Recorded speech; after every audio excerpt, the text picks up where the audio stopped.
Greetings, fellow visitors. This is Upgrade Terminal, a Star of Providence fancast. I'm Malachi. And I'm Nick. Welcome back to the facility.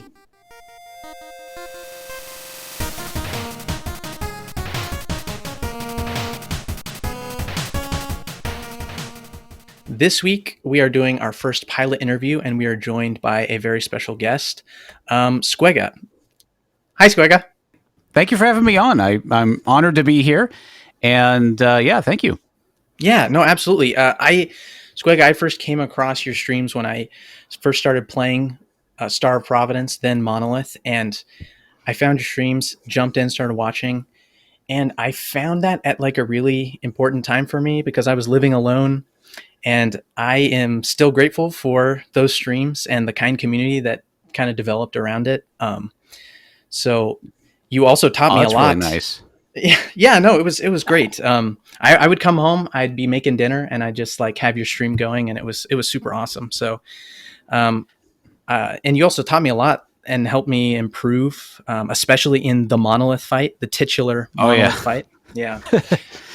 Also, I'm honored. Thank you. That's why I streamed. You know, I loved being able to do that for people. Yeah. No. Yeah. Really grateful for all the time you shared. You know, streamers. I mean, that's actual time out of someone's life, you know, that is being shared with others. So it's really cool. So thank you. And I'm actually using a standing desk right now to record this podcast, which was also inspired by you. And I have one at work as well. And you know what? I'm standing at my desk right now, too. Hey. Awesome. Yeah. So anyway, Squega, welcome so much. Welcome to the podcast. We're really happy to have you here. Mm-hmm. Yeah, thank you once again for having me. It's an honor to be here, and I'm glad that you chose me as your first pilot. Yeah, we had to. This is where it began. You know, I think we Squega has been a very important figure in Star of Providence history as like a recurring streamer, a regular, and I think has inspired a lot of people to pick up the game and sort of just see, you know, if they get a lot of people excited about the game, especially with the daily challenges and also Squega's participation in the racing tournaments. He has helped make this game popular, and for that, we're always going to be very grateful. So thank you, Squega. I appreciate that. So thank you for that too. That was my intention when I started playing the game. First, I was just some scrub who was getting steamrolled by Overlord, and then eventually I got to that point where I was good enough, and I realized, hey, I'd love to see people run this game. And more people play it, and that's when I started doing the deathless streaking. And then it moved on to the racing part when we started Monorail. And I thought, man, I'd love to see more people to race this game's perfect for it. And it turned out to be. And that's when Nick and I teamed up to make Monorail a thing, which we don't. We do have the name for the new tournament. So that's going to be fun, the new league. Yeah. Which we can't say anything about. We'll reveal it when the time comes. It's called Monorail 2. There you go. Yeah. 2 isn't the word. TOO. Monolith 2. Yeah. Monorail 2, off the rails. Yeah. Oh my God. Yeah, well, we like to start and just talk about something nice that happened to us this week. Squega, since you're our guest, we will start with you. Yeah, thank you. This week was my father's birthday. It was his 76th birthday, and it was on Wednesday the 19th. And, nice. I've had a lot of good years with my dad. He's in good health. And we had a good time we went to dinner at Red Lobster.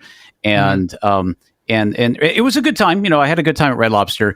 But my biggest problem, however, with Red Lobster, for anybody who may not know, Red Lobster is a restaurant chain in the United States that caters for seafood. So they do a lot of lobster, shrimp, crab, and stuff like that. Mm-hmm. And some fish. They don't do as much fish. If it's fish, it's often salmon, but it's mostly, lobster, crab, and all that stuff.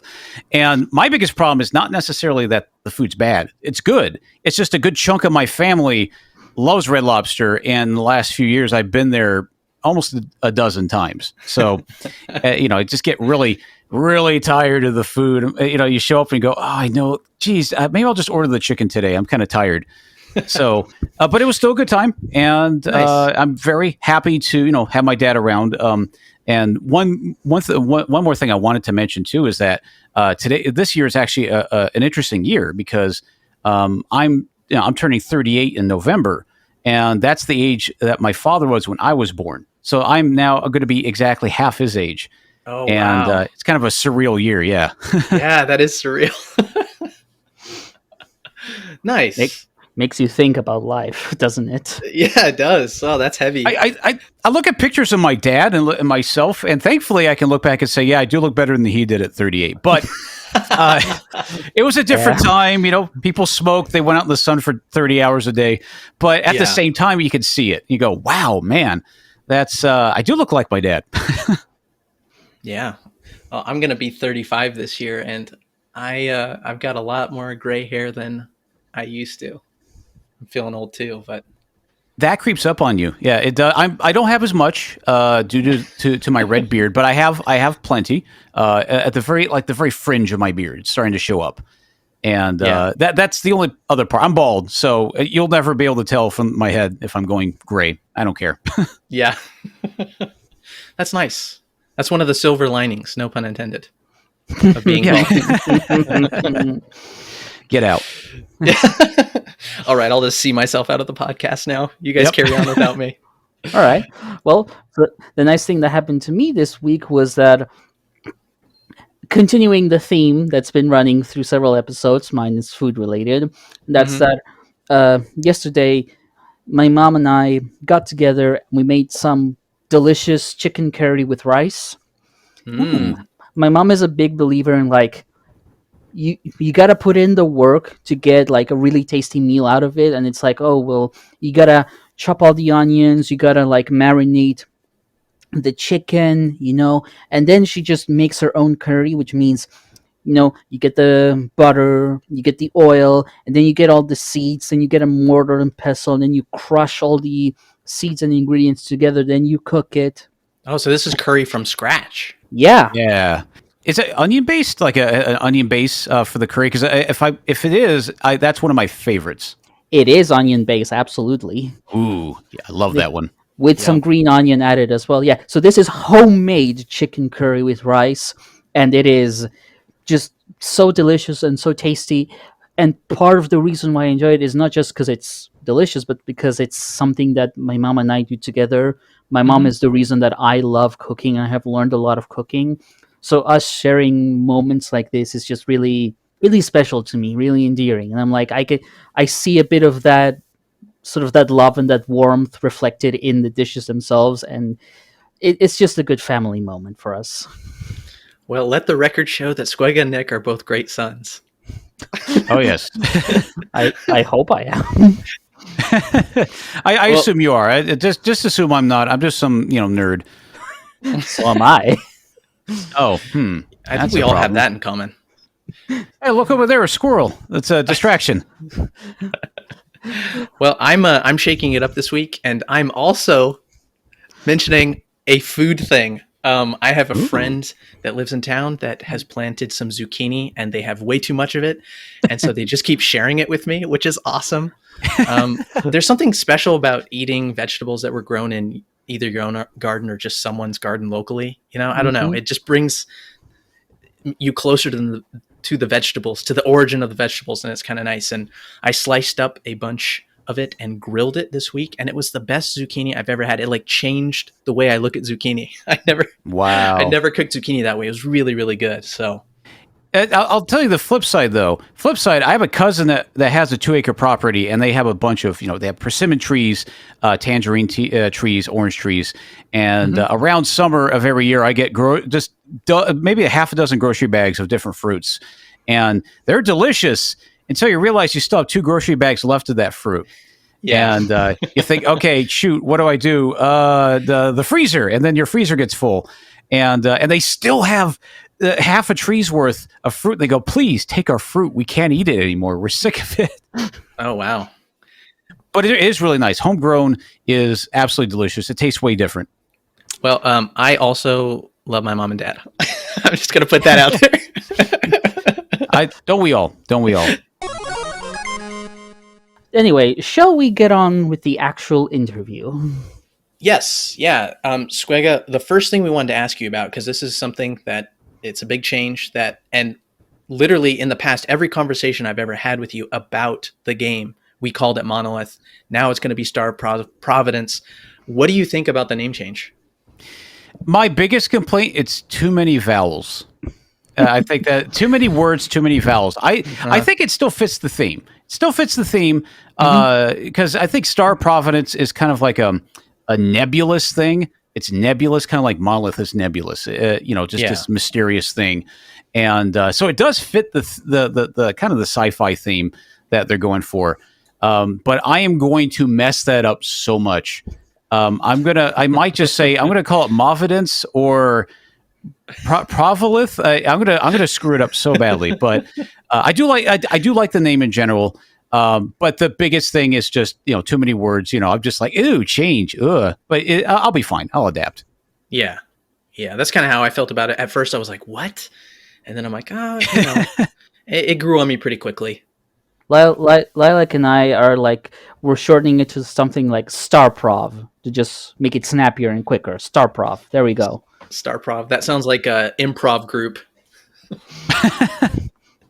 I'm looking at the name right now, and the acronym is SOP. So I don't know if that's gonna. Yeah, I don't like the sound of that personally. I almost wonder if you could like fit, use the word soap and somehow fit Star of Providence in there. I don't know why. I want to fit other words as acronyms for that. Yeah, never mind me. Yeah, I'm gonna use soap to wash that suggestion from my memory. I like to ruin names. I'm sorry. Yeah, I'm leaning towards just calling it Providence. I like it because it's got 3 syllables like Monolith. Just easier for me to remember. But how did you first find Star of Providence, Squega? Oh man, this is a bit of a story, but I love to tell it. It's kind of starts with the origins of my. Oh yeah, for sure. Starts with the origins of my. Let's all scoot closer to the fire. Oh yeah, shoot. Did you have any like scooting sound effects you can generate with a soundboard? We can use like the dashing sound effect from the ship, like just we're like scooting closer. Oh yeah, sure, perfect. I'll edit that in. All right. So sorry, go ahead, Squega. Yeah, it's. I try to abbreviate it a bit without rambling too much, but it kind of starts in the beginning. I started streaming in July of 2014 with a game called The Binding of Isaac: Wrath of the Lamb. I got into the game, I really enjoyed it, and then I started watching a streamer named Cobalt Streak, who's still a pretty big streamer in that game. Even to this day, it's crazy. It's been 9 years and it's still going strong in general. And at some point, he and another streamer named Richard Hammer held a tournament called Balls of Steel. And the first one was an invitational. And the Balls of Steel is a pill in the game that gives you, like extra health when you find it. And so they started the first one, Balls of Steel 1. It was an invitational, and I watched it. It was exciting. And thought, wow, that's amazing. Then Balls of Steel 2 happened, and that one was open entry. And the way you did it was you auditioned by joining in a race with 3 other racers and just going at it and seeing who wins. And the top 2 were picked, obviously, of each group. And I did a race, and my very first stream on Twitch was July 16th, 2014. I started my stream and I started racing the game. And I actually remember that because I died in my run and I caught up with everyone else and died again and I gave up. And then I wound up started it, but I enjoyed the experience and people were really supportive. And so I continued streaming. And then I did speed runs for that game and all that stuff. And then around October, I'd like to say first September, August to October, a game called Crypt of the Necrodancer dropped in early access. And it just dropped, and they just held what was called the Necrothon, where the creator of the game, Ryan Clark, had picked handpicked, invited big streamers, and they put them in groups, and they competed on the leaderboards for charities. So the top the groups in these leaderboards will get a choice of where the charity money goes. And so I got really hyped about that game. Then Cobalt Streak and Richard Hammer announced Balls of Steel 3 with Crypt of the Necrodancer. So I went, okay, I want to be a part of that. I want to race. The last time was so good, and so I started playing Necrodancer, and I got reasonably good. And I did my trials. I auditioned in a sense in the same fashion. I won, and then I jumped into my first race and I lost that, and I got kicked out, of the tournament. But I just really enjoyed it, and I enjoyed Necrodancer so much that kind of wound up being one of my main games for many years up until. I mean, I still play the game to this day. I still speedrun the game like crazy. So. As I'm playing and I'm streaming the game, the community grows and my stream grows, and more new members come in. And one lady by the name of Paper Lore joins the Necrodancer community, finds my stream at night, and we become friends. It becomes one of my viewers, and we become friends. We start bantering and talking, and she's doing some casual racing of Necrodancer and just enjoying doing her own streams, her own multiplayer streams, playing other roguelikes. And then around 2017, it has to be when the game first came out. Providence first came out. Paper Lord came to my chat and told me I was running Isaac at the time, actually, if I remember right. And Paper Lord came to my stream and said, "You love bullet hell roguelikes, right, Squega? You got to try this game. It's like Binding of Isaac, but way harder. It's absolutely amazing. You got to try it." And I thought, you know what? Sure, I'll give it a shot. And so I bought the game. It was cheap. God, it's still very reasonably priced. $8. Yeah. $8. I think I paid 10. I want my money back. Dang it. But I bought the game and I started playing it. And the first thing, I started playing it. And I started getting better. And I thought, man, this game's hard. And I absolutely agreed. And that's how I kind of fell into Monolith. I started just playing it more and more, and it hooked me.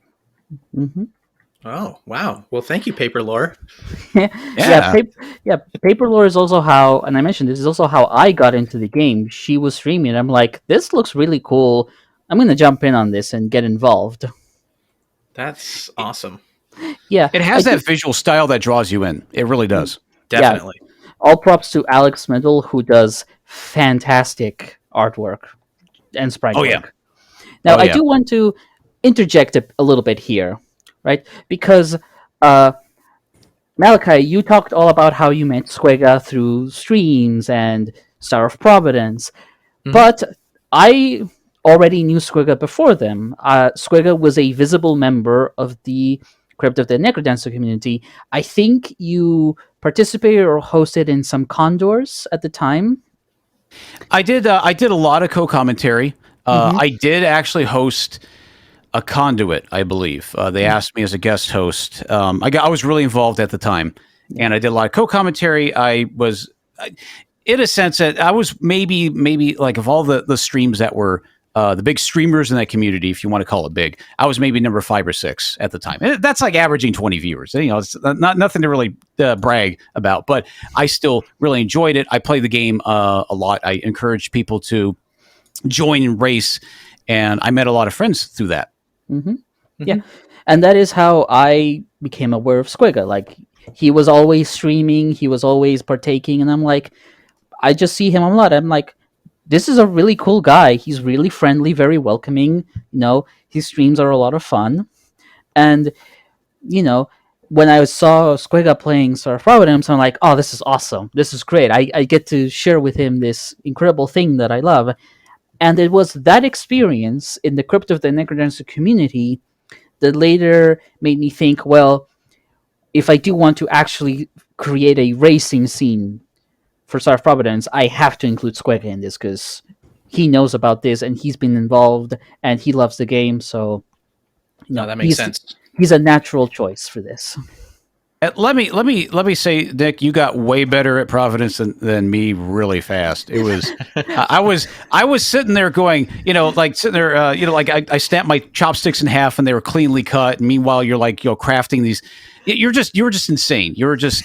I remember dropping in your stream maybe 3 months into me playing Providence, starting it, and you were just already smashing the game like it was nothing. And I went, okay, yeah, that's a thing. Well, I will say I did become a little bit obsessed with the game, and I knew that since I was getting into the community early, I wanted to be a trailblazer for the speedrunning scene, because there was on the beginnings of something, but I'm like, no, I want to create a foundation for all this. And part of it was just really becoming fully dedicated to it and really breaking it. And yeah, I just kind of went nuts with it. So sorry. Yeah. Apologies. No, that's awesome. I feel like it's almost like there's like 3 generations now. So Paper Lore started playing it. Squega, you guys started playing it around the same time, and then I am like the 3rd generation that learned of the game, a lot of the game, through you guys. So that's cool. So Paper Lore is the grandma. I see. Don't tell her that. You know she listens to these episodes, right? Paper Lore, you look amazing for your insane age. You look so great. I'm sorry. Oh man.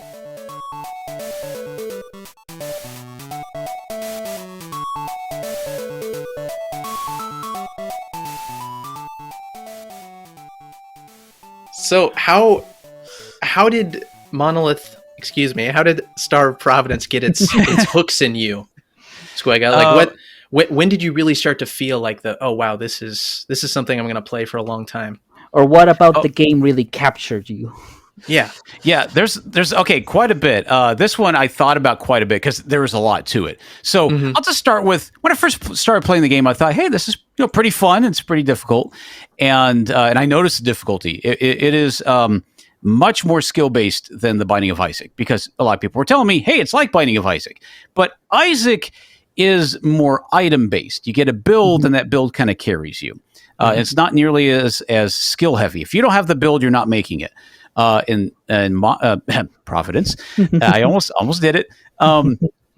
In Providence, I just noticed from the get-go, there are a lot more bullets on the screen, and I love the fact that I could dodge things so precisely. And on top of that, I'm playing on mouse and keyboard. I can use the WADS keys to just move so precisely, and so it felt natural. And it was fun. It was really fun. I remember I tore through the first 3 floors just fine.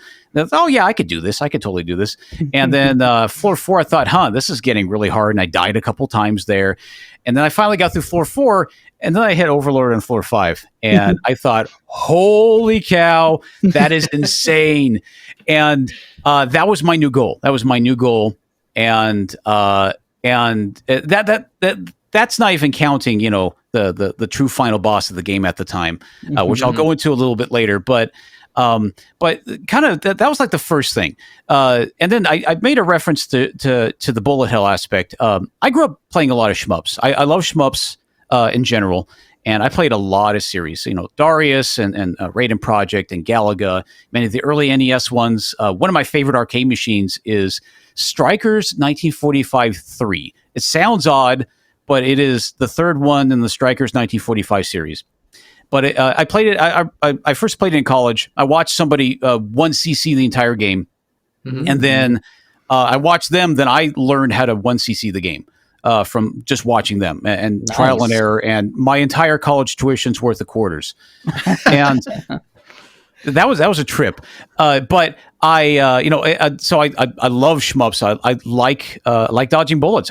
It's kind of a thing, and that's one thing that really caught my eye, as I mentioned with Monolith, is there are a lot of bullets on screen. That's quite a bit, and then the precision of the hitbox to be able to dodge those bullets. That's also really nice. The other part is the roguelike aspect. I grew up with the Diablo series. I played the original Diablo in 1996 and played. I think it was 96. It was like 96 or 7. And then I played Diablo 2, and that was the majority of my middle school and high school years were just that. To play with friends, and I love roguelikes. And I think in that case it's a roguelite. I forget the exact terminology. I love those games because the replayability. You feel like it's a fresh run almost every time. I don't really ever get bored of it. And with Monolith, everything is jumbled around when you jump into a new run. New seed, new run. You can recognize some patterns. There's a pool of, I think, 1 of 3 bosses per floor and other things. But it still felt fresh because you can have 2 runs in a row where you get fish, and you're like, oh, fish, or you can have 2 different bosses, and that feels pretty fresh. So I love those two. I love those 2 aspects, and that's why I like the Binding of Isaac which kickstarted my stream. It filled that niche at the time, and then just to really polish it off was the difficulty that kept me coming back. God, I'm also forgetting. I'm looking at what I also was thinking about here. I think that it has to be also the visuals and the music. I gotta make a shout out. Is this still Arc of Dream, or did he name himself differently now? He goes by both names depending on like which site he's using. Like he responds to both of them. Okay, so I became familiar with Arc of Dream, the music artist for the game. I found out with Necrodancer that I really fall for a game when the soundtrack is good. That's just one of the things. I love music, and I love good game music. And man, does Monolith have quite a few bangers in there. So many good songs, and they're all good. Yeah. And that was another thing that kept me coming back. Floor 4 is one of my favorite tracks of the game. Just for a regular floor. And then the visuals, that old school 8-bit, almost like 16-bit, it's kind of in the middle.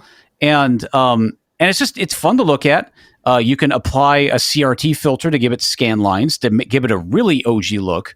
And just being able to replay the game as a roguelike and getting a fresh run with good visuals and a great soundtrack kept me coming back. Do you play with scan lines on? I don't remember off the top of my head. No. I tried once. I wound up preferring scanlines off. You would say it's a combination of like excellent artwork, fantastic music, good difficulty, skill-based runs. And to top it off, honestly, the dev team behind the game, Team D13, they're really awesome. They really care about the game. And they care about the community. And that's another big aspect. I've tried to get into other games where the dev just kind of made it and ran. And there's only so much you could do with that game until people kind of get bored and move on. But when you have the devs in the Discord channel just actively talking to people and memeing it up, that makes a big difference. Yeah, it really does. It makes the game feel so much more alive than it would otherwise. Yeah. Yeah, and be able to ping pure questions, say, hey, I found this thing. He goes, huh, okay, I'm patching it. That's the only response. It's like, you found something cool? Yeah, not anymore. Well, that's been his I think his motivation is whatever he makes the game harder. That's his whole purpose. He wants the challenge for people. So if somebody breaks it in a certain way, it's going to get either nerfed or made way harder. Well, you just praise like the fact that this game's difficulty is good. So he's like, well, obviously I should put more of that in. Oh yeah, you never have too much of a good thing, for sure. Mm-hmm. I think Providence is definitely difficult, but it's also really accessible to beginners. It is, and there is still you'll still have runs where you're pretty OP. You get when the stars align and you get everything you need to. You can have really OP builds, which I love that aspect of it as well, because I love the difficulty as well.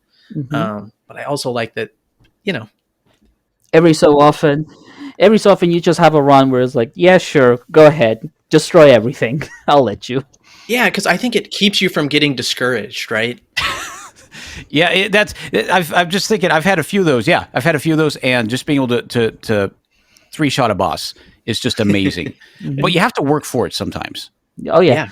There's definitely runs where you're like, there's runs where the game gives you everything, and there's runs where the game gives you like crappy weapons. The weapons are not quite in the order that you want them. The drops aren't good, so you really have to work hard for everything, and it is still satisfying in its own way when you're good enough that even when luck is not with you, because it is a skill-based game, you can still prevail. Yeah, it just get good. That's it. Simple. Easy, right? Yeah. Easy. Yep. 2 little words. And, you brought up a good point, Echo. It is hard, but the game is balanced in a way where it's easy to adapt and get used to it, to be able to learn the boss patterns, the enemy patterns, the room layouts, and to the point where you develop a muscle memory. You kind of know, okay, I'm in this room, I know what's going to happen, and I can plan for that to an extent. Obviously, there is an RNG factor to it, but it is very accessible, and every boss, with a few exceptions, are pretty predictable, and that's good. That's really good, and it makes the really hard bosses even better. Yeah. Speaking of bosses, Squega, what would you say is your favorite boss fight in the game? Absolutely has to be Monolith. It's still called Monolith in Providence, right? Yes. That will not be changed. Yep. It's been Perfect. confirmed. Now we can say Okay, cool. Monolith. Yeah, in this part of the conversation, we could say Monolith and Yes. not have to correct ourselves. Oh, yes, good. So I'm just going to praise Monolith for like 10 minutes here. Yes, Cool. I love that fight. It is, in my opinion, one of the best boss fights in any game. It's executed so well. I think the first off, there's the build up. You're playing on hard mode. Actually, I'll back up for a second. After the end, the very base of the game, the only way to play this boss, to beat this boss, is to play hard mode with the D13 chip. That's the only way. So you get the true ending and everything. And you've played Null, the default chip, on normal difficulty a few times, and you beat the machine. You're like, oh, it's pretty cool, and you kind of see what happens. The Monolith, Null kind of goes into this power up station and charges up, and then the screen goes blank, and that's all you know. That's the last time you see that ship. And then you play D13, you kind of expect it. You go to floor 6, you go to where the machine's at, but it's quiet. And you think, okay, that's kind of weird. And I remember this my first time too, the same thing. And you go a few screens up, and suddenly you see there's Null. Hey, it flips over, it looks at you, turns into this gigantic monstrosity, and it just busts out with this insanely dramatic yet sad music. Because you find out that, and spoiler alert for anybody who watches or listens to this podcast, if you're spoiled by this, don't listen to this at all. It's Null and D13 chips are kind of best friends. They're really close, and that's what's so dramatic about the fight, is that you are now killing your best friend, and it is such a dramatic fight, and you're soaring through the air, and you're going up, and you smash out of the facility into the sky and everything, and you're fighting what looks like effectively a god. Just this massive doomsday god of destruction, and you're this tiny little ship versus this massive monstrosity. So that and then meanwhile the music's blaring, and it's just crazy. And the first time you play it, it's like Panic Fest. You're like, oh my god, what's going on?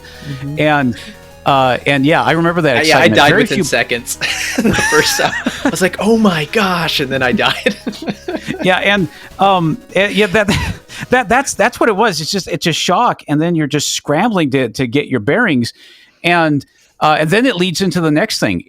Monolith is a very hard boss because up until Monolith, every other boss has a predictable attack pattern. Certain attacks will happen in a certain order. Like every attack happens in a certain order. Not anymore.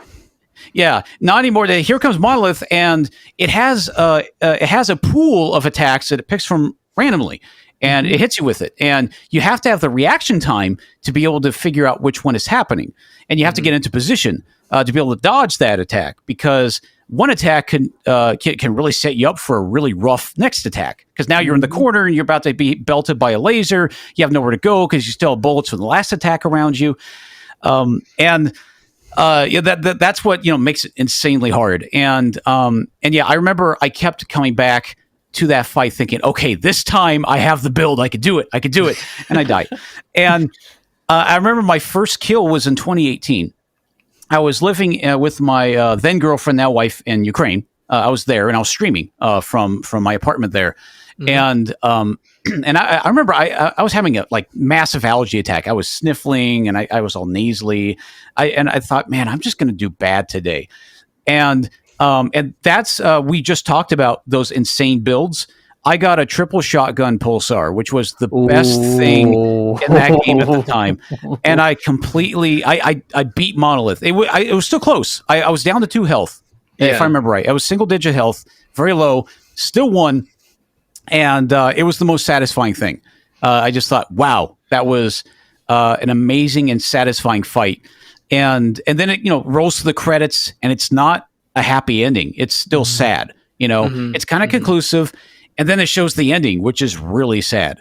And then if you do it at a certain with an S rank, you get a little bonus at the end to kind of twist the knife in your heart. So yeah, the condition is that you have to beat that boss fight, but you need to get exalted, which means you have to traverse all rooms, find all secrets, do it under a strict time limit, and also not take too many hits. And if you do all of that, then you get to unlock the secret cutscene. Yeah, and that's just to twist that knife in your heart just a little bit more, because it just makes you go, wow, now I just feel worse, because it just drives home at how sad that fight was.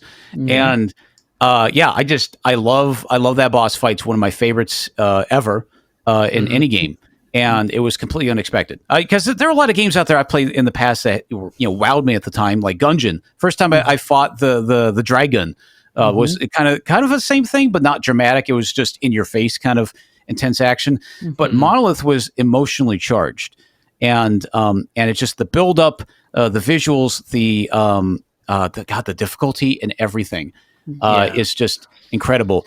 And then the best part is learning to do well in that fight. I think that's what I enjoyed, because I need to credit you, Nick. One day I was trying to learn. This is when you leapfrogged me big time at this point. But I was trying to learn how to get better at beating Monolith. And I was fighting the fight one day, and you showed up in my stream, and you said, for this one attack, you just said, hey, you can just go right here and you dodge it, right? And right when you said that, I saw Matrix code form around me. My fourth brain saw the birth of the universe. I saw 15 dimensions at once, and it opened the door, and I was like, huh. And within a week, I was dodging every attack, not consistently, because I didn't have the reaction time to kind of tell yet. But I started inventing my own little ways to dodge everything. It just clicked. I don't know how, but it was that one thing. And then the fight got really fun, because it was, okay, how can I beat the fight with this? How can I get a build that breaks the fight? And I got that with the DLC, which is Relics of the Past. I've had some runs, and you two have seen them, where I've beaten Monolith the boss in, I think, less than 15 seconds. It took more time for the cutscenes between phases to happen than the actual fight. And that is satisfying for such a hard boss.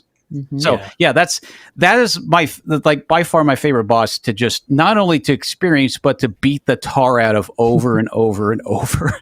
Now I don't feel bad that it's a sad fight, because I get to beat him. You've numbed yourself to the pain. Yeah, and I'm like, well, how can I twist that knife in my heart just a little easier now? Let me go for it. Yeah.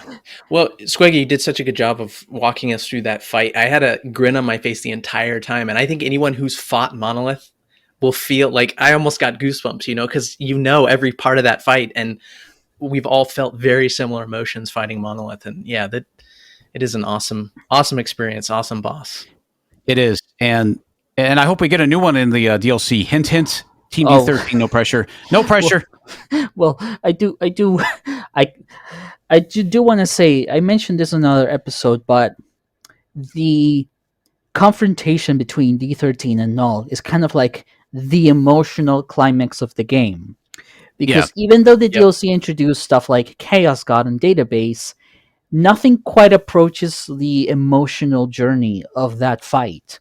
And I've said this before, that fight has become the fixation of a lot of my fan writing, because that is the critical moment where you really experience all of it. And it's a genius touch that Team D13 has made you. First, you must play as Null, and then you must kill them with D13. It's like a genius move of just twisting the knife.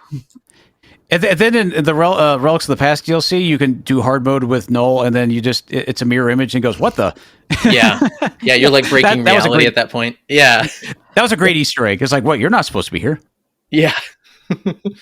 If you fight D13 in the mirror as D13, the same thing happens. Actually, D13 goes, huh? Me? Can I chime in on my least favorite boss, just because I Sure. still think it's Let's really do hard. it. Go. Drag him out. Okay, the chaos ship machine. What's it called? Like the it's the hard version of machine. Oh, original machine, I believe. Thank you. Yeah, I couldn't remember. I have such a hard time with that fight. It is so insane, and it's still it's predictable to an extent. But I just want to say, curse you and also praise you, Pierre and Team D13 for making that fight, because it is darn hard. Because I ran a brief series and I want to get back to it. Called the Monolith Daily Challenge on YouTube, and where I rolled a slot machine, and it gave me a random ship difficulty seed and such an awesome idea. Lethality. Thank you. I want to get back to it. It's going to be called the Providence Daily Challenge, and I'm gonna tweak it a little bit, but and so there's actually one run I spent 10 hours trying to beat, and it was an instant death. I was like 20 intense lethality. It was like 20. Okay. It was chaos ship, instant death. And it was what was the? I think it was loops 20. Yeah, loop 20, and it was hard because your chaos ship. You can't with chaos ship. Whatever weapon you get in a room, that's what you get. That's it. You can't really influence your build too much. You can get more damage and maybe some bombs. That's really it. So. I get to that original machine fight, and did you get stuck with a crappy weapon?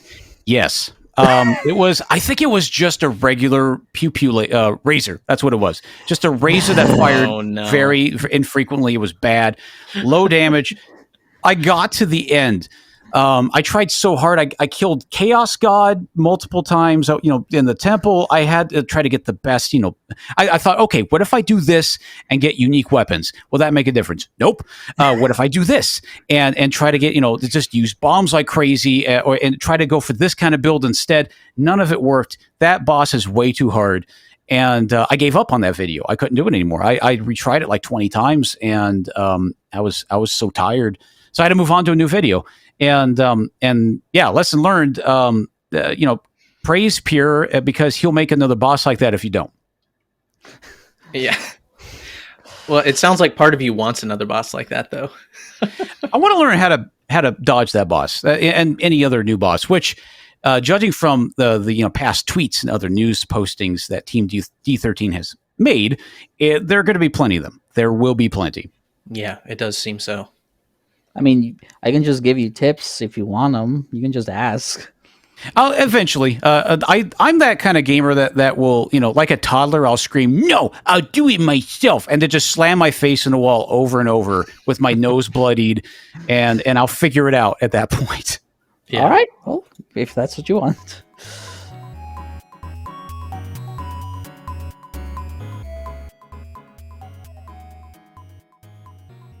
The upgrade.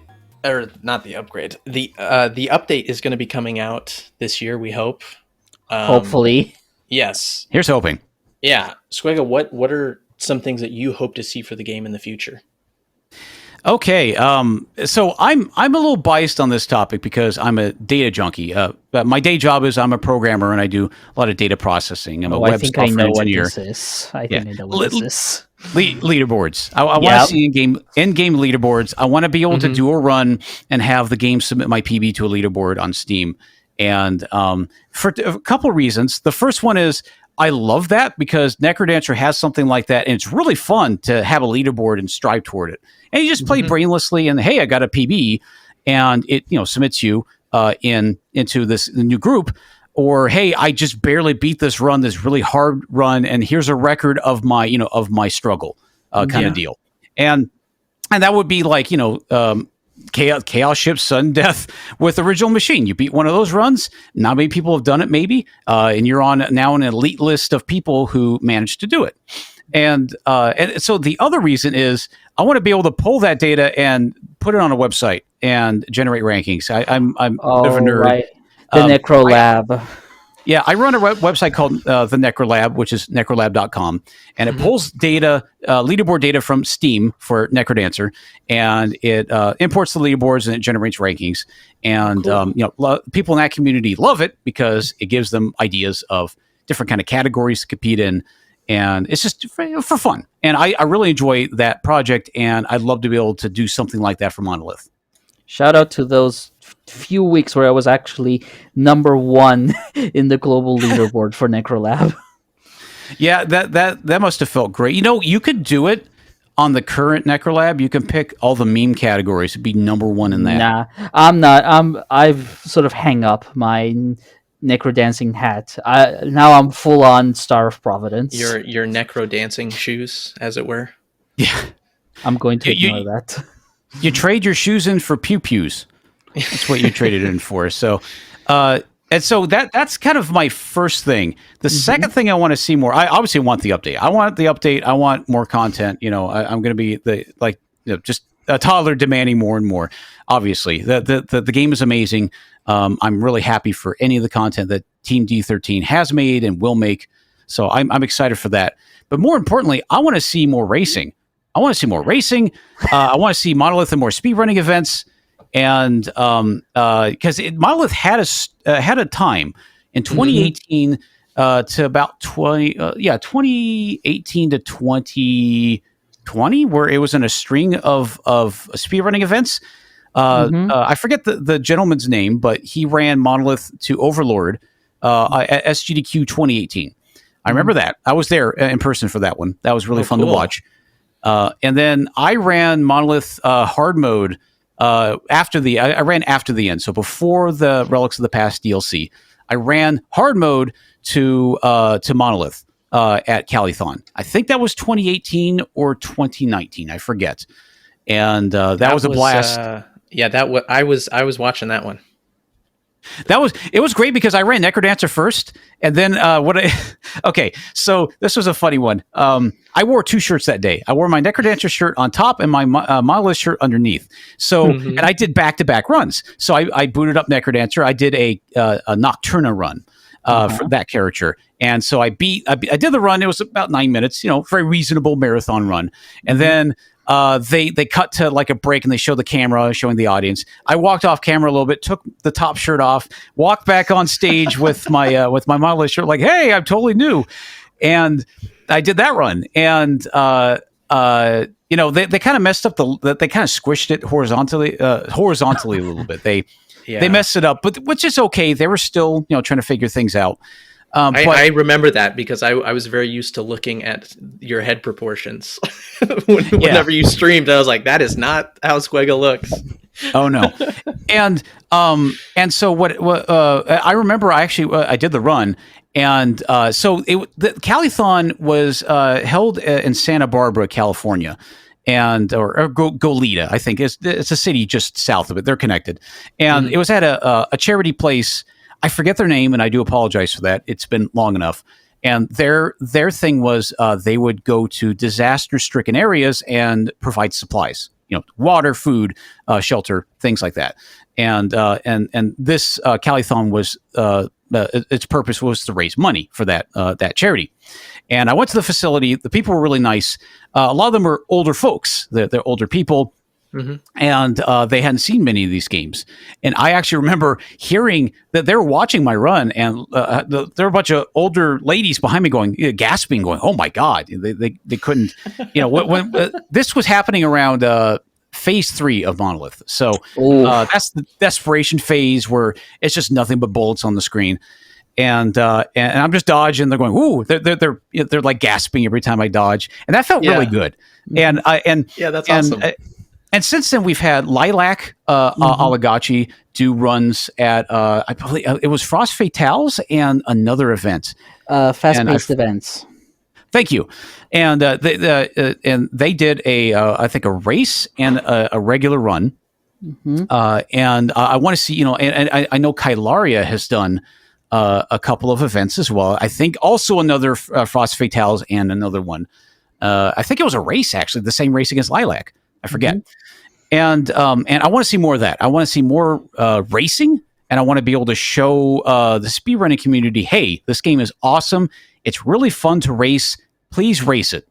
So the thing about that is that you and I are the ones who are in charge of organizing the racing tournaments. Oh, yeah. And it may take a lot of time. Well, also the thing is that the sort of the monorails that we did, the golden age was like 2020 and 2021. Those were like the 2 years where we did 4 tourneys, and it was a lot of fun.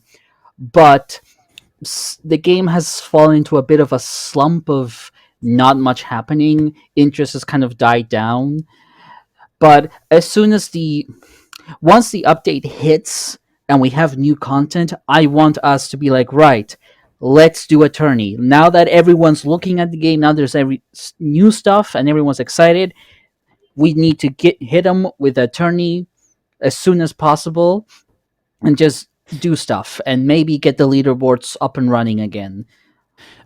I plan on being regularly streaming by the time Star of Providence is released, and I will evangelize the holy heck out of that game when I do. It's gonna be I want to make it one of my main games again. I want to submit it. I've always wanted to try to do a hard mode floor 7 or whatever the new max floor is run at GDQ. I could totally do it. It's not not that that would be awesome. Love to show it off. It'd be a marathon run, and it'd be probably like an hour plus long, but I totally would do it to show the game off. And I love to like promote it. That would be a great way to do it. And I want to start, like my YouTube series again, and just promote the heck out of it. This game is fun. It's replayable. And, please race it. And yeah, we need to get our racing league back. It's a lot of work. It's a lot of work that happens in the background. The Necrodancer community has done it for 9 years. And they're at this point now where they finally made their own dedicated channel. And the OG staff have kind of passed the buck on to a new set of staff because it's a lot of work. Yeah. No, it is. But I completely agree with your motivation, Squega. That's actually one of the reasons why Nick and I wanted to do this podcast. We wanted to do something while we're waiting for the update and try to bring the community together a little bit and get people talking about the game again. So, and yeah, I'm with you on that. The game is a great game. It's very replayable. It is now. God goodness, the game is at least 20. It's 6 years. Oh yeah, over 6 years old. Yep, and, a little bit over 6 years old. Wow, it can when you ask how old it is, it does this many and it holds up 6 fingers, and it's now out of toddler stage.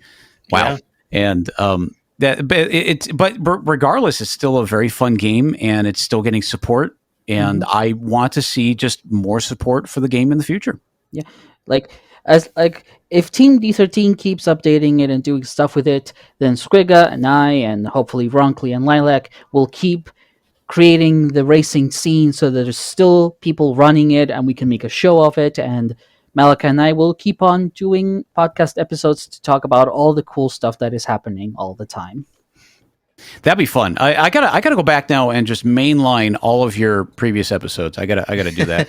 Well, you'll hear Malachi say your name a few times, especially when he talks about how he met this game.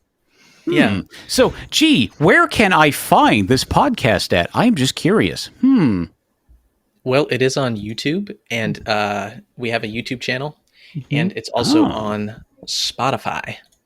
Aha. And will be on Apple Podcasts eventually. I don't know exactly what I have to do to jump through Tim Cook's hoop to make sure it gets on there, but yeah. He's like, I disagree with the rename. I'm not putting this on. I'm not putting this podcast on. He's like, oh, actually, Apple has Star of Providence copyrighted. Sorry about that. Oof. No, their thing is Star of Providence. Or one of course. Add an I at the beginning, yeah. So that's their thing. So we're good. Yeah, we're good then. Okay. Yeah, awesome. We're good. Yeah. Hey, well, Squega, is there anything else you want to say about the game? Do you have anything else you wanted to say in general? Oh man, honestly, the game's great. I can't heap enough praise on it because it's given me a lot of fun years. In fact, I think I was at a point when I started playing Monolith that I was kind of stagnating on my stream because I was playing Necrodancer and I phased out of I think largely out of Isaac at that time. I got bored of the game, and it was back when Rebirth was released and the game wasn't that good. It was okay, and I lost interest, and then I started focusing on Necrodancer, and I was thinking, man, I need to figure something out. And And I was watching, I believe, Last Grey Wolf play Gungeon and getting really good at that. Playing Cobalt Street, watching Cobalt Street play that. Isaac and getting good at that. And I saw Monolith and I thought, man, I want to do what they do with this game. And I started doing the deathless streaking, and that was a magical experience because I never had done anything like that before. And I met so many awesome people, such as you two, doing that. And I still look back on that fondly to this day, and I appreciate the opportunity for it. So Monolith kind of gave me a new direction for my stream, and a new game that I just really enjoyed playing. And I have to thank Team D13 and you two and the whole Monolith community for making that happen. Well, it's very flattering. Yeah, thank you. Well said. Yeah, I've always admired your eloquence, especially when you're killing Monolith and you can still just be talking at a frenetic pace. It's so funny. There are certain things I can't talk while doing, but with Monolith, I got to that point where I can idle almost. I'm not trying to say it's not an easy fight. Please don't make it harder. Peer question. Please don't.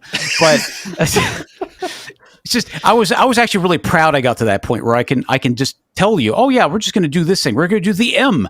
I invented the M on that one attack pattern in phase 2, and I just the McDonald's arch. Not sponsored. Yeah, not sponsored. Not sponsored. Not sponsored. Brought to you by Not Donald's. Yeah. Yeah, Squega, thanks again for being on our podcast and telling us your story about how you found the game and what you like about it. We really appreciate your time. And thank you very much for having me on. I really appreciated it. This was a lot of fun, and maybe in the future, if you want me back, you'll have me. Oh, well, thank you. Yes, I think Delightful. that we'll take you up on that. Thank you. Yeah, Certainly. and thanks to everyone for listening to our Star of Providence fancast, and thanks as well to Garowslaw for allowing us to use his music and sound effects. You can check out the Star of Providence soundtracks on Bandcamp, the original base game, the Relics of the Past, and also the 5th anniversary edition. Squega, is there anything you would like to plug? I'm not streaming at the moment, but I do want to get back to it. So twitch.tv/Squega. YouTube /@Squega. That's the new, vanity name. I don't do Twitter anymore, so don't care about that. But really, I'll be doing the Providence Daily Challenge coming up soon, hopefully. Awesome. And going Very back to excited for streaming that. on my Twitch channel. I'm very excited for it. I can't wait to be embarrassed by the new content and have to poker face it for months. Yeah. Awesome. Well, yeah, we will link to Squega's channels down below. And if you guys have any comments or suggestions for the show, please reach out to us on our Discord server. We'll post a link to that in the show description as well. And there you will find fellow pilots to talk with and discuss the show. Thanks for listening. We'll hope you join us next time. This is what you came for, isn't it? So be it.